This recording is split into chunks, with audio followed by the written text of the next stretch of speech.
Oke, deal or no deal. Kalau nggak deal gue pulang. Jadi kalau usah khawatir masa depan anak soal dunia, Allah udah jamin kok. Faham? Pastikan dia saleh. Faham? Karena orang saleh sudah dijamin Allah, dimudahkan rezekinya kan. Kenapa? Bahwa atau ada istilah terduga, atau berada yang terangkat mulia, hasilnya kan si editor uang produk. Faham kan? Artinya cuma terangkat mulia saja bisa kurang, bisa punya rezeki walaupun anak bukan. Lagi mana kalau kita dekat dengan Allah, masa Allah dan jamin rezekinya. Faham apa? Maka kesalehan itu yang pertama mungkin berubah dalam hidup anak. Faham? Jadi kesalehan adalah jaminan kehidupan. Catat itu. Bukan sekolah di sekolah negeri, ya, bukan di Jakarta International School, nggak tahu, nggak efek. Tahu di sini dilaki kok bukan di situ. Faham? Maka kesalehan adalah jaminan kehidupan. Tulis, kesalehan adalah jaminan kehidupan. Karena dua alasan kan. Alasan pertama kan surat 21 ayat 105 kan. Alasan yang kedua apa? Pengen masuk surga kan? Yakin lo pengen masuk surga sebenarnya atau sama anak lo? Yang mengikat kalian apa? Kesalehan kan? Faham? Lihat surat 13 surat Al-Rahman ayat 22 sampai 23. Jannatu adnin yadkhuluna man salaha min abaihim wa azwajihim wa dhurriyyatihim yadkhuluna al-malaikata min kulli bab salamun alaikum bima sabartum fa ni'mal uqbah. Ini jaminan kehidupan di dunia dan di akhirat. Jadi kesatu jaminan kehidupan. Oke. Kalau anak saleh jangan khawatir susah. Faham? Saya orang kami pernah khawatir masa depan anaknya enggak? Enggak. Masa depan kalah sama kami orangnya. Mendingan gimana kami ada sekalian loh. Jangan mana ya. Ini gaya bully gitu loh. Ini namanya ESQ, Education of Self-Class. Namanya apa? ESQ ya, Education of Self-Class. Paham? Dari satu, bahwa kesalehan adalah jaminan kehidupan yakin itu. Jadi masa depan anak itu adalah kesalehan, dijaminkan itu. Tadi ada dalil. Tidak hanya di dunia tapi di akhirat. Kata Allah menjaminkan tadi. Ketiga, kenapa jadi jaminan kehidupan, jaminan kesalehan? Lo kalau udah mati pengen masuk surga enggak? Boleh jadi investasi lo nggak cukup kan? Siapa tahu amal lo nggak cukup kan? Tapi lo punya investasi tertinggal kan? Siapa? Laki yang soleh atau anak yang soleh? Nah, dia anak orang diurusin cukup jadi amanah, tapi gak usah serius-serius amat kali. Faham? Dia minta bukan saham. Paham? Dia bukan aset itu anak, bukan anak orang. Ini anak orang. Layanan saya sebagai kewajiban, tapi bukan investasi loh. Investasi itu anak yang sah, itu yang pertama. Catatan yang kedua, bahwa mendidik anak untuk selalu tidak ada jalan kecuali dengan agama. Faham? Tidak ada jalan utama meraih kesalehan kecuali dengan agama. Alasannya apa? Karena mendidik anak mesti dengan fitrahnya sesuai dengan jati dirinya. Dan jati diri anak adalah tauhid, adalah Islam. Lihat surat 30 ayat 30. wajhaka lid-dini hanifa fitratallahi allati fatara an-nasa 'alaiha la tabdila li khalqillah dzalika ad-dinul qayyim walakinna aktsara an-nasi la ya'lamun. Hadapkanlah wajah kepada agama yang lurus. Kita diperintahkan secara personal, individual untuk menghadap kepada agama yang lurus. Jawabannya apa? Saya tanya Anda, pengen anak Anda jadi anak yang baik atau biasa-biasa saja? Kata Nabi, mayuridillahu bihi khairan yufaqihu fiddin. Barang siapa yang Allah menghendaki dia baik, Allah jadikan dia faham terhadap agamanya. Karena mungkin faham agama kalau ada kepada agama bukan? Faham? Maka ada namanya kepada agama, karena agama adalah salah satu proses perbaikan. Kalau ada banyak anak-anak hadapkan kepada agama. Alasan yang kedua adalah fitratallahi allati fatara an-nasa 'alaiha. Karena di atas agama itulah Allah ciptakan fitrah-fitrah manusia. Berarti jati diri anak itu tauhid bukan? Jati diri anak itu agama bukan? Maka dididik anak itu agama lebih dulu sebelum lainnya. Faham anak? Dan salah satu indikator suatu generasi itu baik, perhatikan sholatnya. Satu generasi itu baik, indikator konkretnya adalah sholatnya. Ibu lihat di surat 19 surat Maryam ayat 59. Setelah Allah menjelaskan tentang Bani Israel dengan ketentangan yang orang mulia, kata Allah, memang dihadiri Allah salah. Kemudian datang generasi sudah para nabi itu dari Bani Israel, satu generasi yang hina, generasi yang rendah kualitasnya. Siapa mereka? Yang mengabaikan sholat.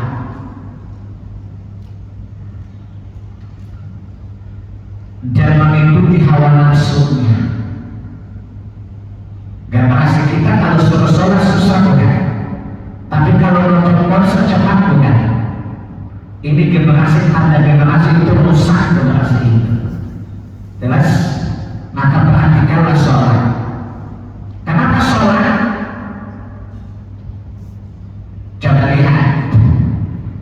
Yang Allah perintahkan kepada keluarga pertama. Coba lihat surat 66 ayat 6. Ya ayyuhalladzina amanu qu anfusakum wa ahlikum nar.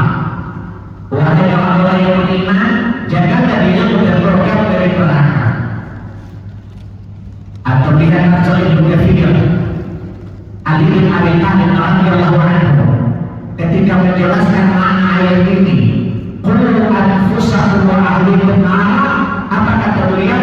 Didiklah mereka dengan agama dan akhlak. Faham?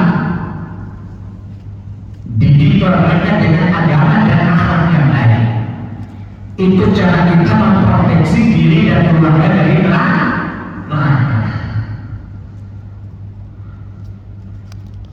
Lihat surat yang lain. Ini bapak-bapak, kita menjadi bapak-bapak yang baik ya. Karena bapak-bapak ini kelihatan kan bapak-bapak bertanggung jawab deh. Kelihatan bapak-bapak bertanya kurang tanggung jawab, kelihatan banget sih. Itu gak enaknya kali sama saya karena saya kadang-kadang ngasih terapi itu kadang-kadang bagi-bagi kadang-kadang saya amputasi. Tergantung kadar penyakit ya. Amanah yang suka diabaikan oleh bapak-bapak. Saya tanya sama bapak-bapak yang ada di sebelah kanan saya, sudah jalankan amanah surat 20 ayat 132 enggak?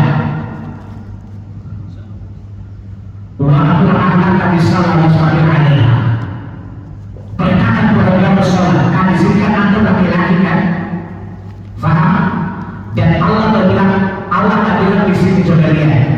Ya, wa amur ahlaka ya. Akhlak itu persoalan bukan?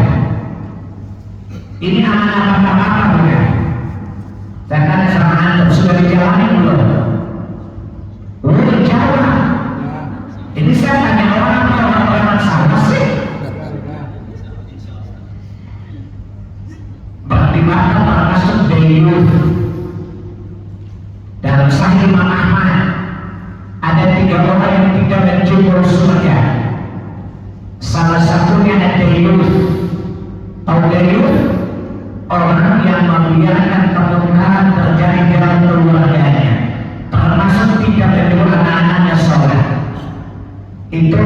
namanya Bapak Dairuf namanya, temannya Akidarus.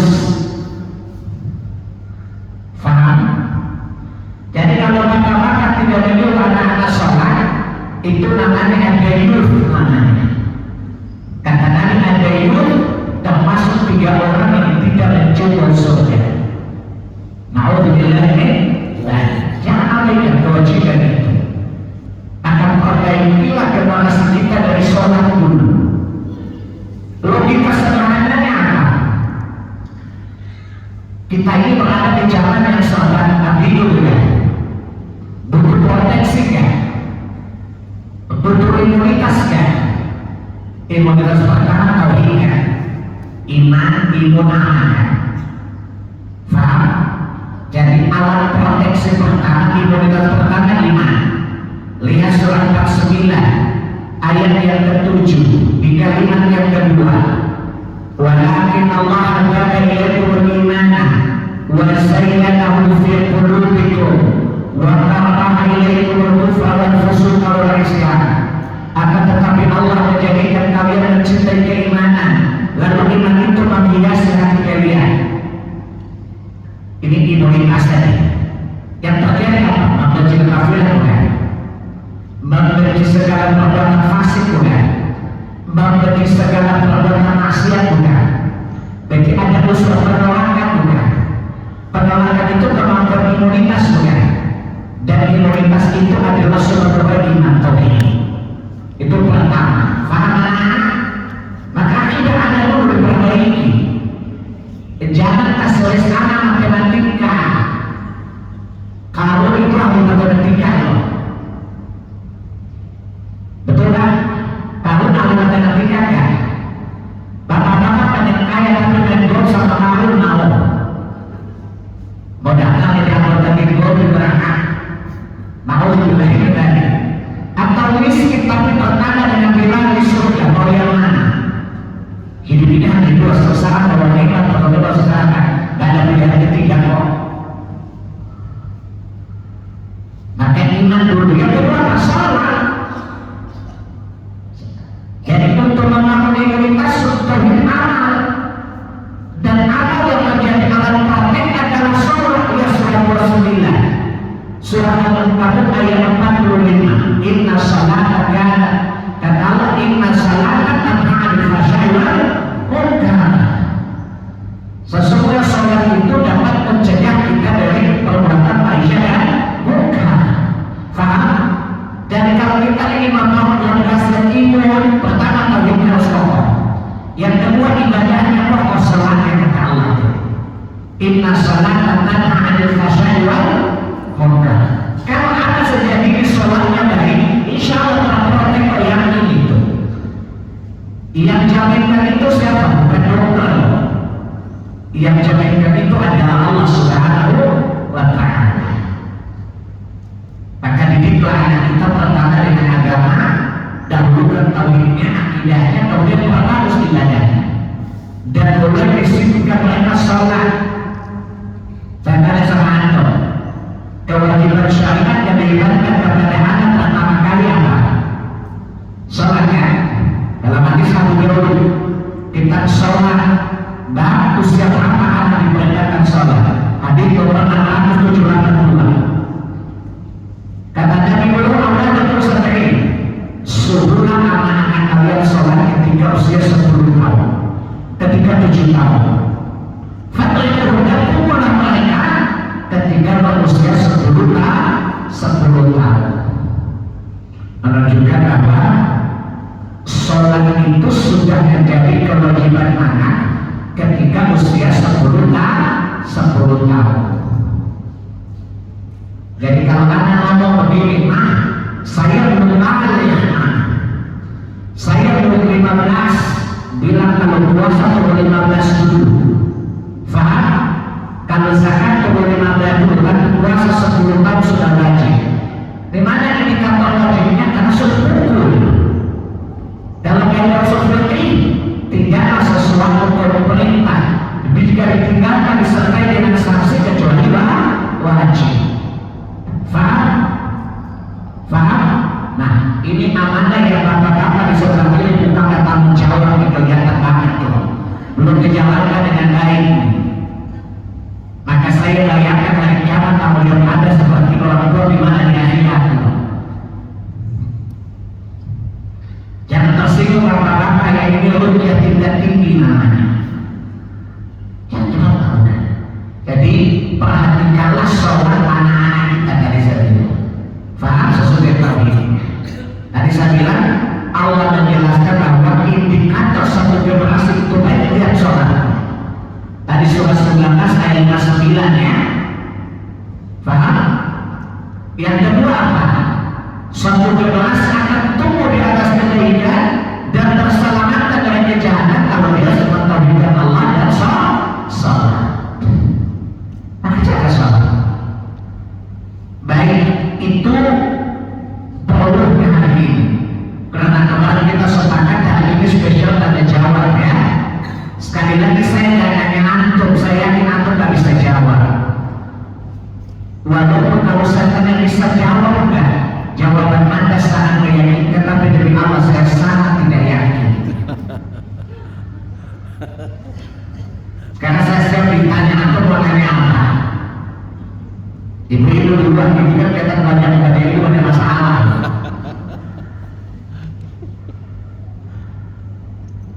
Silakan Bu. Kalau punya masalah jangan jauh-jauh duduknya Bu.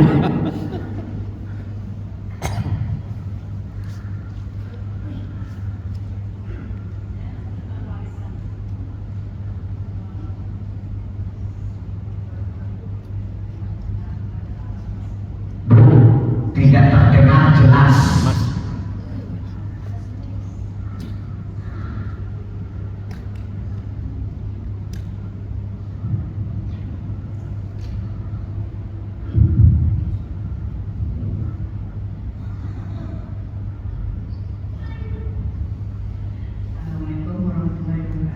Waalaikumsalam warahmatullahi wabarakatuh. Seorang ibu meninggalkan ada anak emas sedikit sibuk dia kira-kira. Tapi waktu ibunya meninggal, kumpul keluarga itu mengatakan bahwa dia akan makan sedikit, disimpan aja sama yang kecil gitu, anak yang kecil kita ada tinggal 3 orang. Itu udah sanggup yang memegang atau gimana bisa kalau dijual? Baik, orang tua meninggalkan harta dan anak. Hartanya dikit sekali, kira-kira gitu ya. Emas kira-kira 7 gram gitu ya. Nah, kalau dibagi-bagi juga 1 juta berangkat ya. Kalau dibagi-bagi dijual juga kalau dia 50.000 kan ya. Ya, kalau dijual untuk dibagi 3 anak kira-kira 50 ribuan ya. Ya kira-kira gitu lah, atau 100 ribuan lah. Nah, lalu disepakati dihibahkan kepada salah satu anak, gak masalah Bu, asalkan atas kesepakatan bersama. Dan itu sama dengan dia menerima bagiannya lalu menghadiahkan kepada saudara yang lain. Tapi harus angkanya dengan kesepakatan. Jika satu orang tidak setuju maka batal. Karena itu namanya membagi hak orang lain. Harus kesepakatan bersama. Artinya tidak boleh ada perbedaan pendapat. Kalau ada yang dissenting, ya opini maka harus dibatalkan. Ya, jadi misalnya 3 orang, yang 2 sepakat, yang 1 enggak. Berarti yang punya bagian yang itu hanya 1, yang 1 enggak. Paham ya? Ini berkaitan dengan kaidah umum. Ya, ta'khudhu amwalan bainakum bil batil. Jangan memakan harta bersama sesama kalian dengan cara batil. Surat 4 ayat 29. Jadi walaupun itu saudara pun tidak boleh mengambil dengan cara batil, cara ilegal tidak boleh. Jelas ya? Ada yang lain silakan. Kalau bisa jangan nanya warisan deh, nanya yang kaitan dengan materi dulu deh. Sebab kalau warisan antum, kalau urusan materi antum kan belum mati mereka. Bapak-bapak kan paman, bapak matre bukan. Memang wajah antum mati, mata duitan memang. Ya, ibu-ibu bukannya maju, mata duitan memang. Ya, maka kalau nanya materi biasanya lancar-lancar biasa, cepat. Ya, silakan yang lain. Assalamualaikum warahmatullahi wabarakatuh.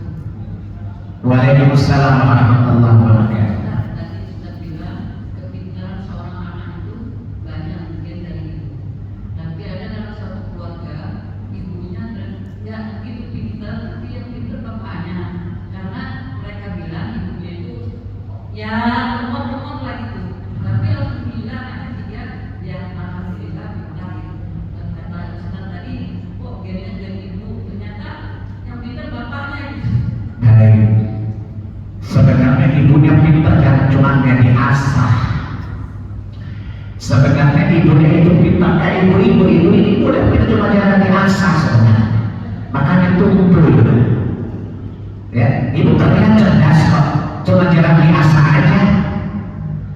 Ya, jadi itu ibu itu lompat karena mungkin di lingkungan kan kalau masyarakat kan tidak ada dirasakan wanita kan jadi lompat juga tuh wanita.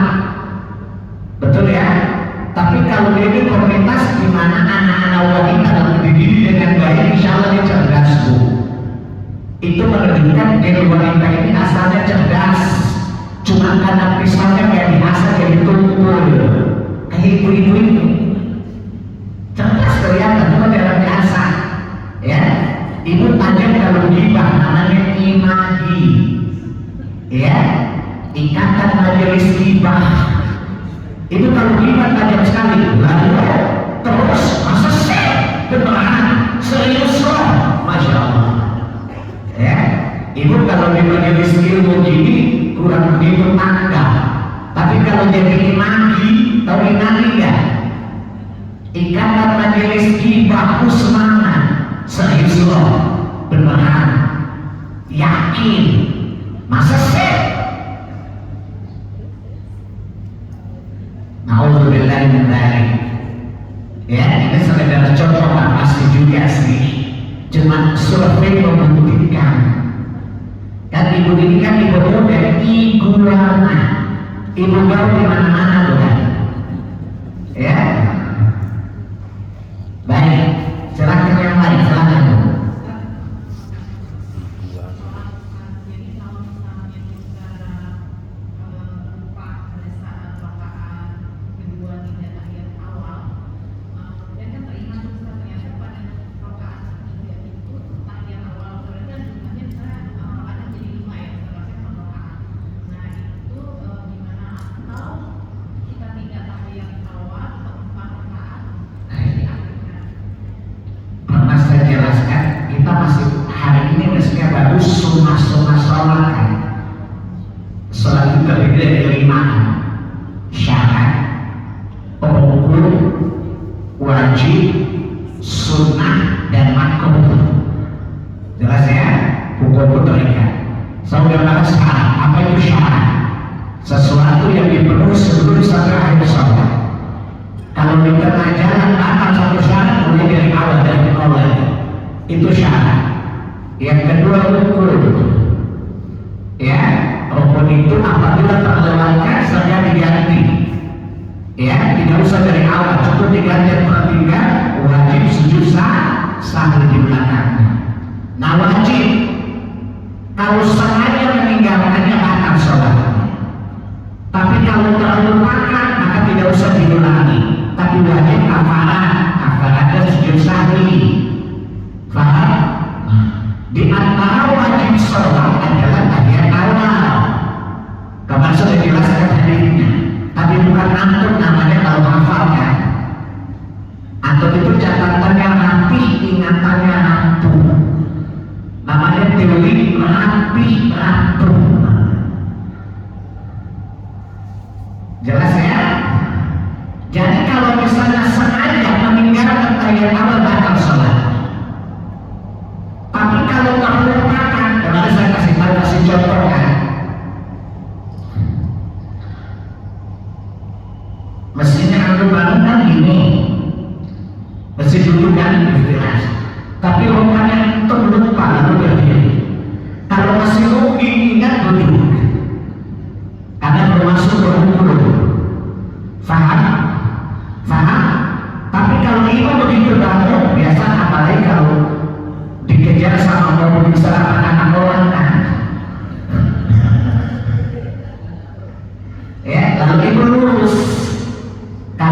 sudah lulus jadi masuk ke hukum, nggak boleh itu. Faham? Faham? Maka tidak boleh dulu. Sholatnya sah dan bersengaja. Faham? Tapi wajib sujud sahwi. Jelas nggak? Jelas ya? Jadi lihat posisinya ketika berdiri. Pertama lupa atau sengaja. Kalau sengaja batal sholatnya. Kalau tidak sengaja, maka tidak batal sholatnya. Lupa itu posisinya di mana?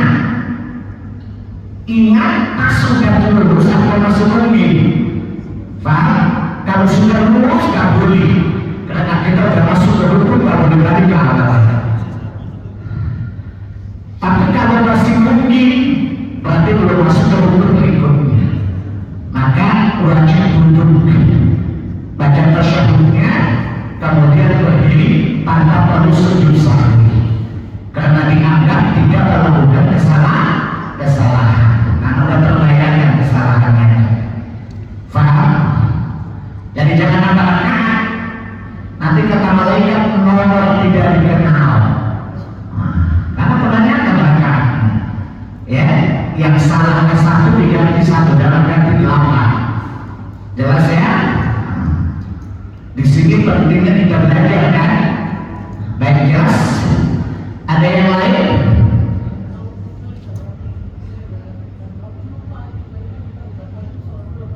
Baik. Misalnya orang buka rakaat, ya, dari hendak yang dibuka ilama yang dibuka. Tinggalkan yang aku yang tidak aku. Ada kaidahnya gini. Al-yaqinu la yazulu bisyaki. Sesuatu yang yakin tidak boleh dikalahkan oleh yang ragu. Contoh, ibu sholat, tiba-tiba pertanyaan, sudah rakaat kedua atau ketiga ya? Kan gitu ya, yakinkan 2, yang dari 3 belum sih. Paham? Maka yang yakin yang mana? 2 kan pertanyaan, udah 2 atau 3 ya? Berarti udah masih 2 dong. Paham? Yang dari pertanyaan, ini udah rakaat ketiga belum sih. Sehingga kayak gini kan? Paham ya? Tiba-tiba kita blank. Ini 2 atau 3? Berarti yang yakin berapa? 2 kan? Berarti pastinya kita sudah melewati 2. Ambil 2 kata dia tadi. Al-yaqinu la yazulu bisyaki. Yang yakin tidak boleh dikalahkan oleh ragu. Ragu itu 3, yakin 2. Jangan sampai itu namanya ibu-ibu dan instan. Ada yang 3 aja Allah juga ngerti kok. Atau kata Iblis, lanjutkan bersama kita bisa berdoa. Jelas ya? Jadi yang yakin adalah 2. Makanya itu yakin. Tinggalkan yang ragu. Paham? Udah 3 rakaat belum ya? Paham? Berarti yang pasti kita udah melewati 2.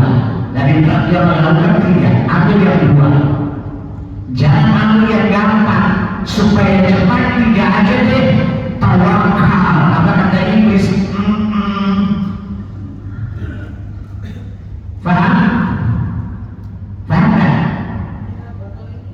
Jangan khawatirkan. Ya, sudah.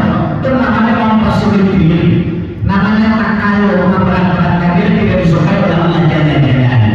Islam itu mudah kok. Nanti batal lupa lagi kapan selesainya, Masya Allah. Bayangkan saja, Masya Allah. Ya, habis sholat lupa lagi, batal lagi. Nggak jadi cari salah kan? Jadi Islam itu mudah kok. Yuridullahu bikumul yusra. Allah menghadapi kemudahan. Wala yuridu bikumul usra. Dan Allah tidak menghadapi kemudahan. Surah 2 Al-Baqarah 185. Di surah 2 Al-Had ayat 4. Ya wa ja'ala 'alaikum fid dini haraj. Allah tidak menjadikan kesulitan dalam agama kalian. Jangan mempersulit diri. Jelas? Bisa bayangin ya? Lupa ulang lagi ulang kapan salahnya. Enak yakin gak lupa? Itu sama dengan gini, kasus ini. Ada bapak-bapak punya masalah rumah tangga.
mulai dari awalnya. Jelas ya? Yang lain silakan. Hari ini ibu-ibu lebih banyak ya, karena ibu-ibu banyak disurat di bersurat sama bapak-bapak kan. Silakan Pak. Waalaikumsalam warahmatullahi wabarakatuh. Kalau kita berdoa itu ya, lebih afdol pas kita sujud gitu apa setelah sholat.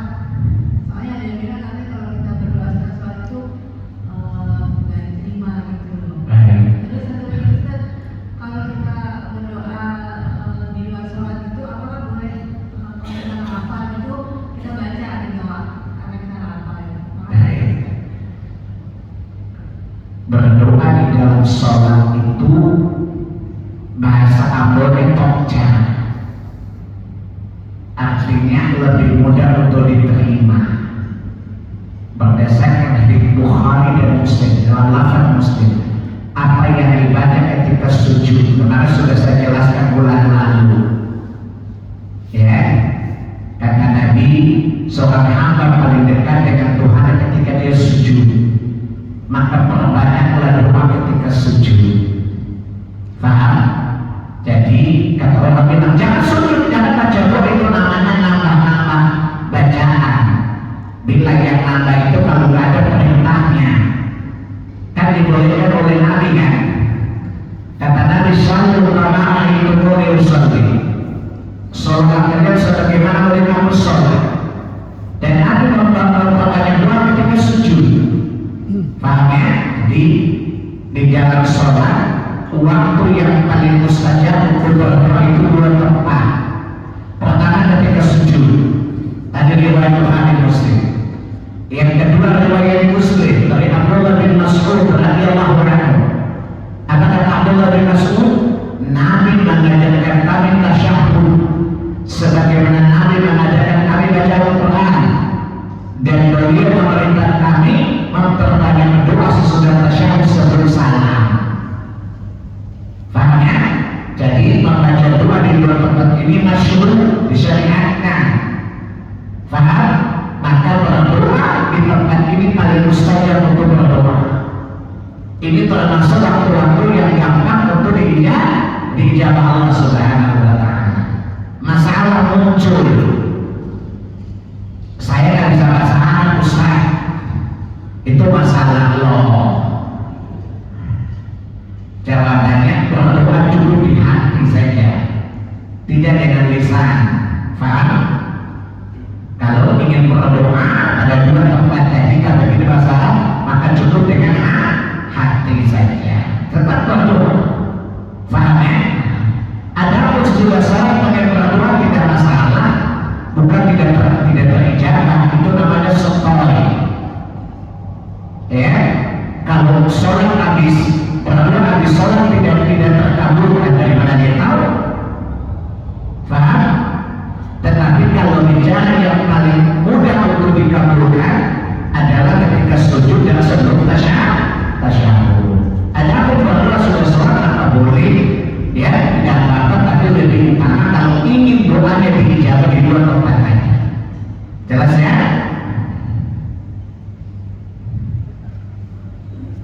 Silakan.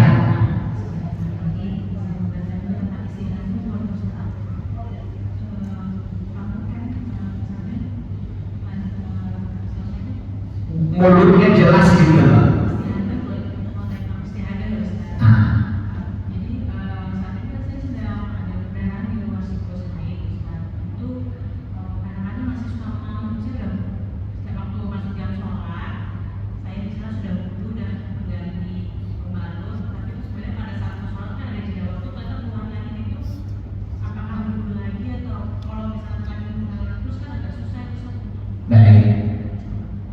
Darah itu ada dua ya, ada darah haid, ada darah istihadah.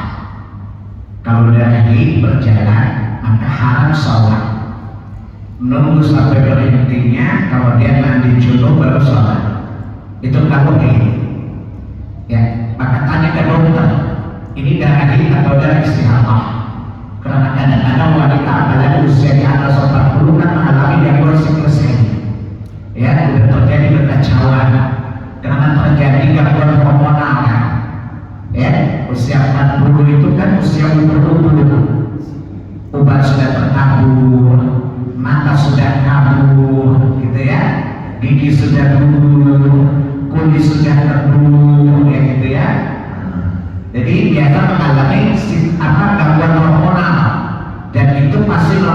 siklus haid. Oleh karena itu pergilah ke dokter. Ada orang yang memang menopause cepat, tergantung dengan kadar tingkat kesehatannya. Ada orang yang kurang hidupnya sehat, besok masa hidupnya lama. Ya, ada orang yang kurang sehat biasa mengalami menopause lebih cepat. Ya, jadi tergantung, makanya ke dokter. Nah, kalau misalnya itu adalah darah istihadah, darah istihadah itu dalam Islam hukumnya sama dengan pipis, sama dengan kencing, najis biasa. Bersihkan, kemudian wudhulah. Paham? Jadi kalau dia keluar, maka hukumnya sama dengan kita buang kecil. Bersihkan itu haidnya, kemudian wudhulah. Pertanyaannya dia keluar terus-menerus, Ustaz. Ya pakailah sonteks, pembalut, kemudian sholatlah. Ini termasuk dimaafkan. Jelas ya? Dalam kaidah agama, sesuatu yang mendatangkan kesulitan akan mendatangkan kemudahan. Ya, al-masyaqqatu tudhilul ma'dhurah. Kesulitan itu menyebabkan dimaafkannya sesuatu yang terlarang. Sholat dalam keadaan tidak berwudu terlarang.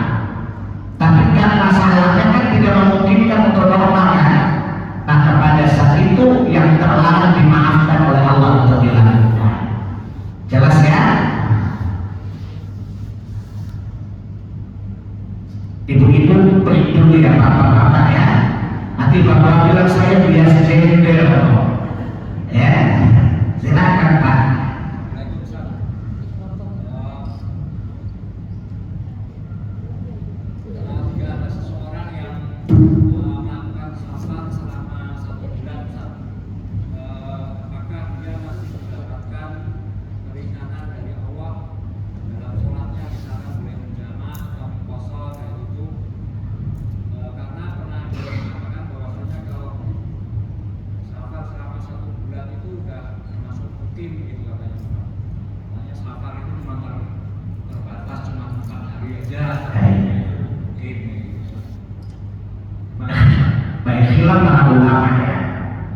Yang bilang 3 hari itu adalah Imam Mazhab Syafi'i. Beliau mengkiaskan dengan hak tamu kalau bertamu. Maka saat ini kias juga tidak tepat. Nah, kenapa? Karena menyelisih dalil. Nabi ketika Fathul Makkah, atau Makkah, beliau berada di Makkah 19 hari. Dan selama itu beliau mengkasar salat. Maka Abdullah bin Mas'ud adalah mengatakan kami para sahabat tidak pernah mengkasar salat kami melebihi 20 hari.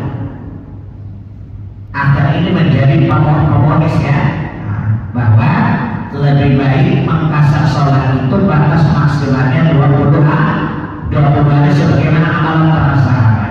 Saya ulangi, Nabi ketika Fathul Makkah, ketika masuk menaklukkan Makkah 19 hari berada di sana, dan selama 19 hari beliau mengkasar salat. Berarti alasan 3 hari menyelisih sunnah bukan? Paham? Maka yang dipakai perbuatan Nabi atau pendapat Imam Syafi'i? Perbuatan Nabi kan? Cuman kemudian dijelaskan oleh Ibnu Mas'ud, oleh karena kami para sahabat tidak pernah mengkasar salat kami lebih dari 20 hari. Saya kira ini jalan tengah yang paling aman ya. Itu tidak lebih dari 20 hari. Wallahu a'lam. Ya. Silakan Pak.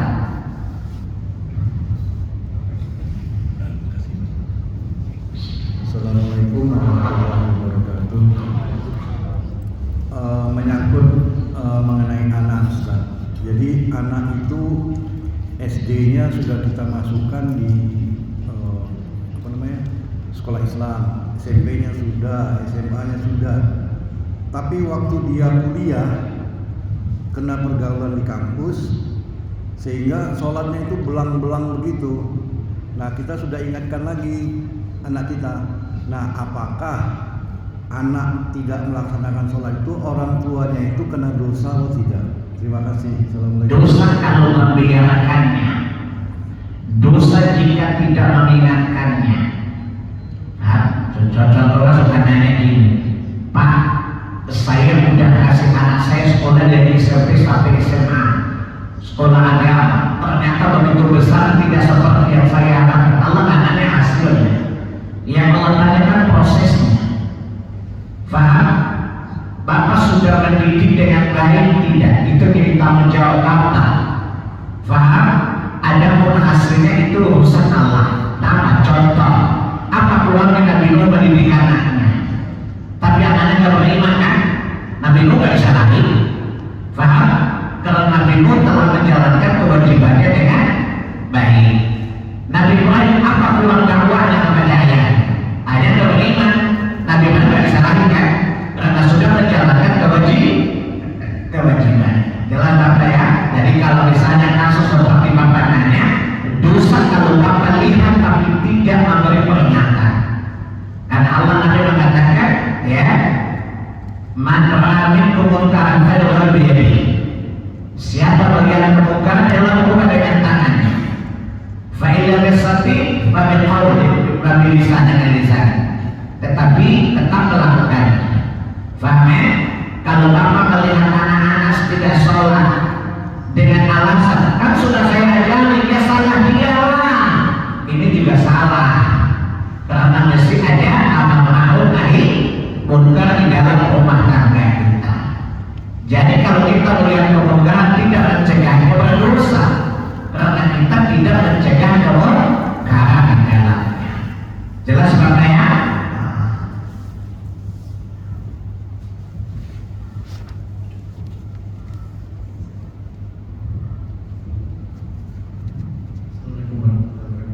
Waalaikumsalam warahmatullahi wabarakatuh. Kalau misalnya kan juga di dalam anak kecil itu 10 tahun sudah wajib dan boleh dipukul. Pertanyaan pertamanya itu kan yang tidak berbekas ya, bagaimana? Pukulan seperti apa nih? Ya, kedua misalnya itu kan berarti kan berlaku untuk orang dewasa juga ya. Berarti kalau kita sebagai suami itu di situ seperti apa? Baik. Iya. Kata Nabi Muhammad, makna pertama tidak boleh longgar. Kata hukuman berarti tidak boleh ada toleransi dong. Jadi tidak ada pemakluman bapak masih kecil ini yang tak boleh. Faham? Kalau sudah 10 tahun anak umur di sini tidak boleh beri kelonggaran lagi, tidak boleh memberi maaf lagi. Kan bapak-bapak biasa namanya lulai dulu baik, betul?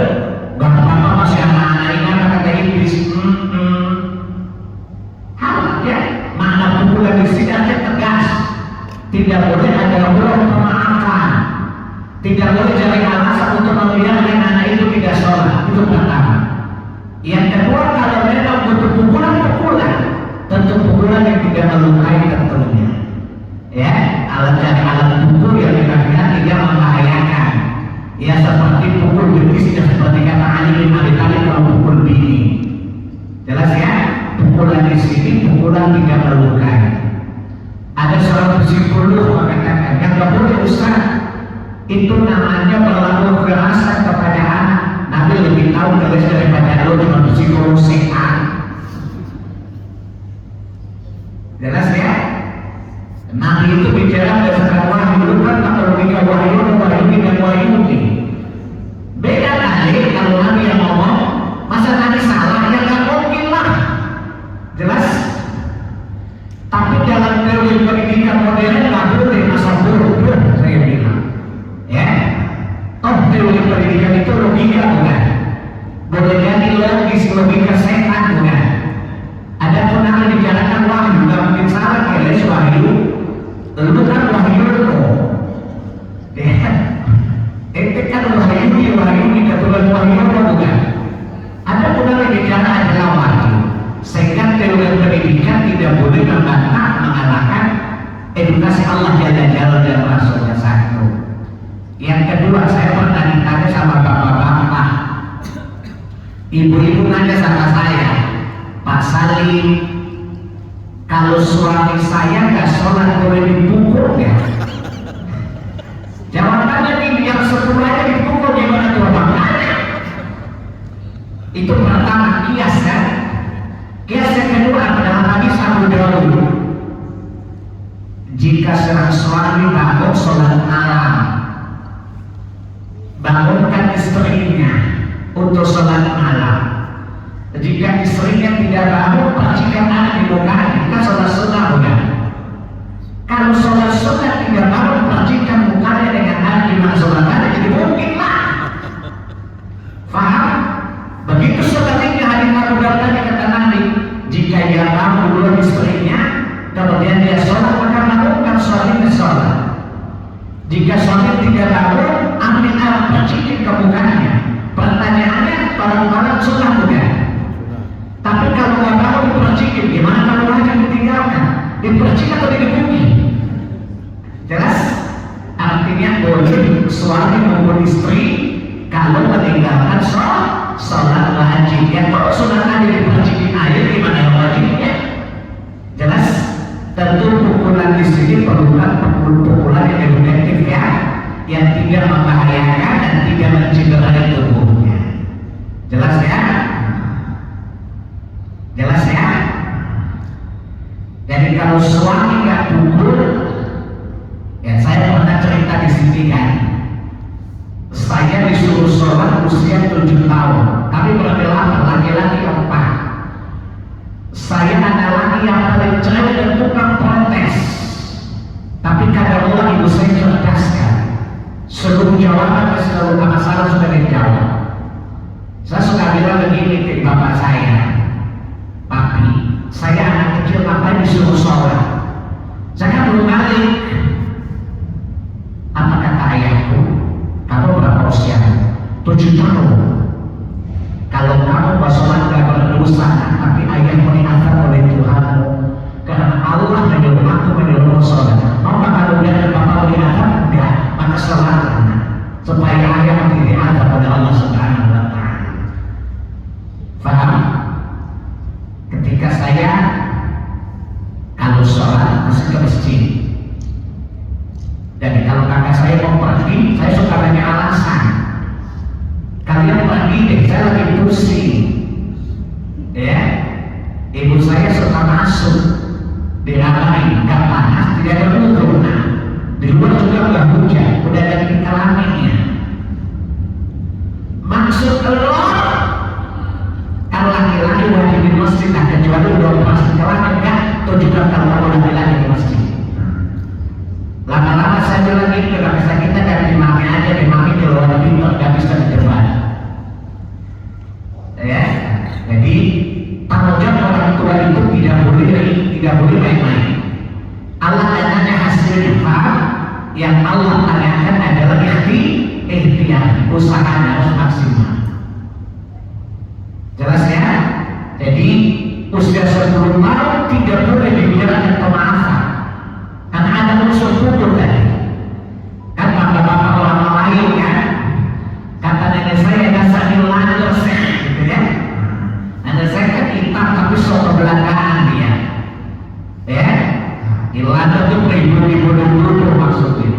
Dasarnya lancar gitu ya. Gak apa-apa masih anak kecil ini. Ya gak gitu juga. Orang 10 tahun masih dipukul.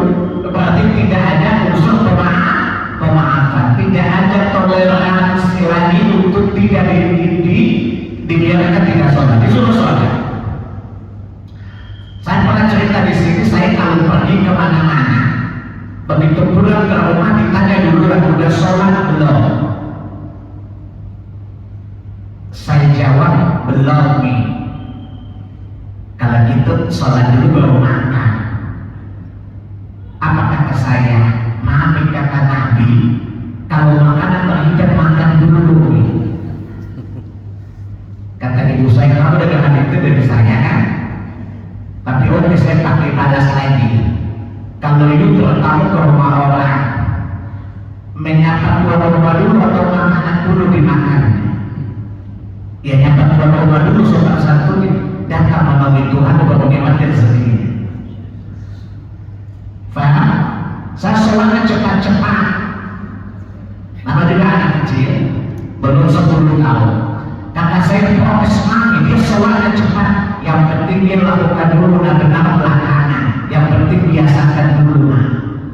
Berapa banyak orang tahu tapi tidak biasakan. Itu paham pendidikan. Faham? Jangan berlagaknya dulu, yang penting biasa dulu. Faham? Mana ibu-ibu ini kan salah pilih laki bukan? Lakinya laki tahu, tidak tahu, sok tahu. Dikasih tahu, tidak mau tahu. Tidak pernah mau cari tahu, kalau dikasih tahu, tahu. Namanya suami tahu. Ya, maka butuh istri ibu mesti keras. Istri ibu mesti keras. Dulu saya hafal Quran. Ya, ibu saya suka bilang begini. Kamu jangan nanti sama papimu dong. Nanti sama saya juga. Masa kamu kasih hadiah pahala buat ayahmu saya enggak? Tidak ada sebagai anak. Ya, sehingga selesai menentukan hafalan ke ibu saya, saya surat hafalan kepada bapak saya, supaya yang saya punya hujah, saya punya adil dan didikmu. Masa saya menganut capek-capek bapak masuk ke Allah yang benar aja kejadian. Jelas ya? Jadi saya hari ini satu hafalan sama ayah saya, besok sama ibu saya. Itu terus sampai saya hafal 15 juz di usia kelas 6. Ya, jadi tiap hari saya suka hafalan seperti itu. Ibu saya marah kalau suatu hari saya nggak satu orang hafalan sama dia. Apa kamu tidak sayang ibu berdiri dapat Allah dalam wajah yang penuh cahaya wajah aku? Nah, satu orang hafalan, ya. Jadi itu menunjukkan mestinya punya tanggung jawab bersama. Berlomba-lomba dalam kebaikan. Saya bilang, mami kenapa mau kalah sama papi? Kan kata Allah dari itu demikian orang pasti itu khairan. Berlomba-lomba dalam kebaikan. Karena saya kalah sama dia masuk surga duluan. Saya kan bukan orang Jawa. Kata ibu saya kan bukan orang Jawa. Surga baru orang kantor enggak lah.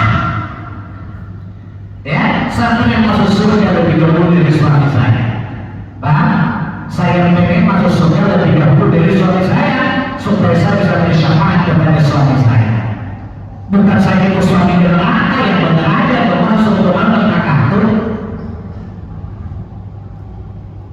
Jelas ya? Jadi mesti ada kebersamaan itu. Ya, berlomba-lomba dalam kebaikan. Tadi anak itu aset bukan? Dan saya sudah bilang ini, nanti kenapa sih galak apa sama anak sama suami dia anak orang, bukan anak saya. Enak tanggung jawab lah, pilihan tanggung jawabnya. Maksudnya kalau ada zaman Allah tanya kenapa saling nggak saling, jawabannya apa? Tanya bapak ibu udah saya ketemu yang modelnya begitu. Tapi kalau kamu nggak saling, Allah tanya kenapa nggak saling anakmu, terus saya jawab apa? Faham maksudnya? Yang kedua itu mitranya. Kalau cocok lanjutkan, kalau nggak cukup sampai sini juga aset. Ya, aset saya adalah kamu bukan anak ulang itu. Lah, saya tanya ini, mana kami ngapain sama dia? Dan saya pegawai dapat sendiri lah.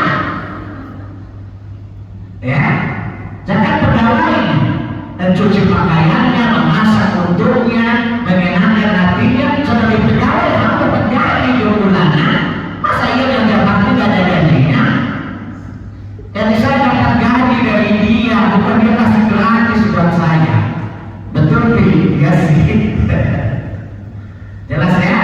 Jadi butuh adanya kerjasama yang baik. Tidak bisa satu pihak, mesti dua-duanya. Kalau dua-duanya tentu itu anak insya Allah proses lebih mudah. Ya, misalnya bapaknya tegas, mamanya lebay.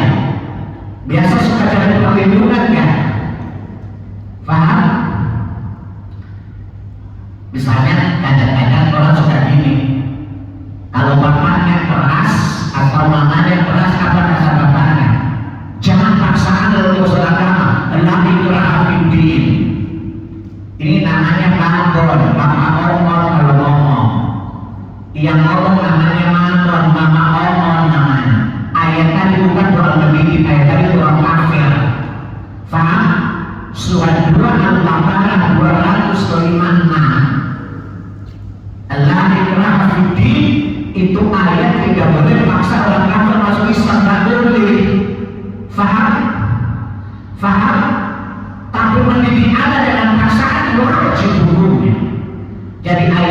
bukan dalam perkara pendidikan anak. Ayat tadi berkaitan dengan orang kafir tidak boleh dipaksa masuk Islam. Paham anak-anak? Baik, saya kira sudah cukup ya. Oh, ada pertanyaan, silakan. Baik. Assalamualaikum warahmatullahi wabarakatuh, Ustaz. Waalaikumsalam warahmatullahi wabarakatuh. Bulan lalu dijelaskan bahwa Nabi sholat tanpa sajadah. Bagaimana hukum sajadah dalam Islam? Nabi tidak pakai sajadah, tapi Nabi pernah sholat pakai alas. Faham? Menunjukkan sholat itu bisa langsung di atas tanah, bisa pakai alas. Faham? Aisyah mengatakan Nabi sholat di atas firasku, di atas pelembabku, jadi ada alasnya. Faham? Mau namanya sajadah ke, mau namanya permadani ke, alas salam sholat. Faham? Sholat menggunakan alas boleh. Faham? Faham ya? Tapi di dalam Nabi ada sajadah alas. Faham? Sajadah itu cuma nama. Faham? Sama dengan permadani dan semacamnya. Tapi Nabi setiap sholat selalu ada alasnya. Faham ya? Maka sholat di atas alas boleh. Faham? Karena Nabi bersolat dengan memakai alas. Faham ya? Baik, dari saya cukup ya. Saya sudah kelelahan dan peringatan lagi. Ya, karena panas sekali. Namanya enak di luar, enak di luar. Ya. Baik, dari saya cukup. Billahi taufiq wal hidayah. Wassalamualaikum warahmatullahi wabarakatuh. Bulan depan kita bahas sunnah-sunnah sholat ya. Baik itu perkataan ucapan maupun perbuatan mana yang masuk hukumnya sunnah. Ya kalau ditinggalkan tidak perlu sujud sahwi dan tidak perlu diganti.